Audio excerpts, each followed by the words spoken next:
In the NBA, we are spoiled with great high-flying athletes and elite playmakers. The Slam Dunk Contest held at All-Star Weekend every year exemplifies that, and we are showcasing some of the highest leapers that the game has to offer us. But there's one problem. Which dunk contestants has a contest cursed in terms of labeling them as a dunker, even though their full skill set matches and often surpasses their leaping ability? Let's find out. What it do, Calsoscope, back with another video for y'all. If you're coming back to the channel and have not subscribed, be sure to hit that button for me one time, and the same for if it's your first time. Welcome back, and let's get to the video. So we know two players who have won the dunk contest that we definitely consider GOATs, greatest of all times of the game of basketball, including Kobe Bryant and Michael Jordan.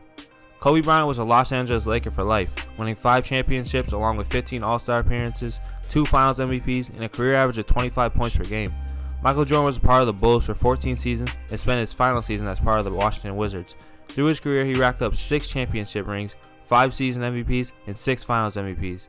It's easy to see why they have not fell under the curse of being known as a dunker, or when they're talked about saying, yeah, that's the guy that won the Slam Dunk Contest for blank years. Because of their rare dominance they have had in the league, they haven't fell under the Slam Dunk champion curse. But what about other players that have been elite players or very good, but not able to break the dunker tag?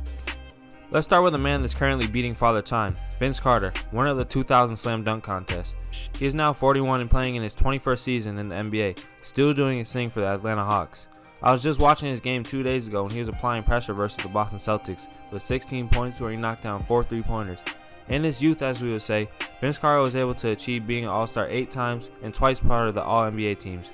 In his prime days between the Toronto Raptors and New Jersey Nets, averaging right around 23 points for both teams, he had a full package. Pause that if needed. The jump shot was butter, his handles were very good, not elite but definitely solid, and athleticism was off the charts, rising up over defenders to finish, even actually jumping over the defender during the Olympics.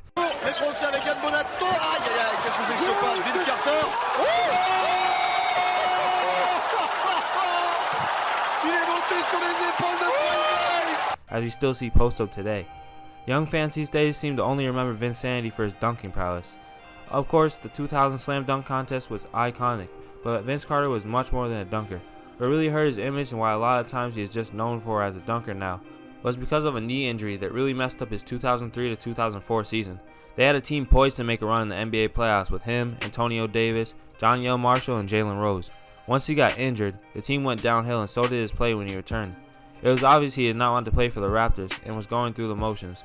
He was also famously quoted that he did not want to dunk the basketball anymore. That's something a defeated player would say, and even though his legacy should not only be known as a dunker, his final time in Toronto severely hurt it. We could look at another slam dunk champion in Blake Griffin. He could be the most prevalent example of a slam dunk champion or just a great dunker that has been cursed. In 2011, Blake Griffin won the slam dunk contest with his iconic leap over a Kia car. Fans have been spoiled with his many posterizing dunks he has had part of the Clippers, but now he's older and suffered an injury, and many have lost respect to Blake's game that needs to be had. Since the knee injury in November of 2017, people were very quick to judge that his career would be wrapped because of his altered bounce after the knee injury. As part of the Clippers, he averaged 22 points a game and 9 rebounds. It can actually be highly argued that Blake Griffin has become a more dominant player because what he lost athletically, he picked up skill-wise. His jump shot, handle, and control within his game has actually increased after the injury. This season he is back in the All-Star game and is currently averaging 24.7 points, 5.4 assists, and 7.6 rebounds on the Detroit Pistons, who are 6th in the Eastern Conference right now. He is underrated because of his loss of freakish athleticism and playing on an Eastern Conference team not televised on big networks often. But I can bet you on a higher tier team he will still dominate the way he is right now on the Pistons. Also, Gerald Green, the man with 9 fingers in the famous cupcake dunk where he blew out a candle before a slam. Gerald Green won the dunk contest in 2007, and though he has never been elite in terms of the NBA, he has still had to fight so hard just to be on a roster and get minutes that he rightfully deserves.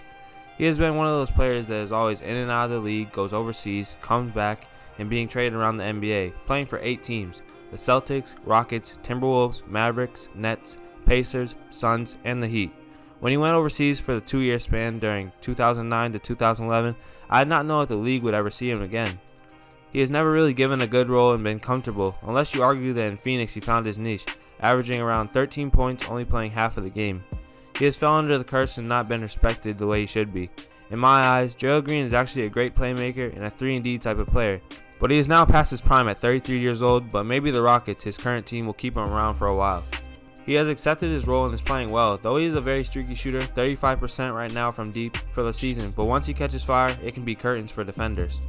Maybe he can aid James Harden at a push to the Western Conference Finals and possibly more. But yeah, y'all, what do you think about my theory on when great players but not considered GOATs win the dunk contest? Another one to think about is Zach LaVine.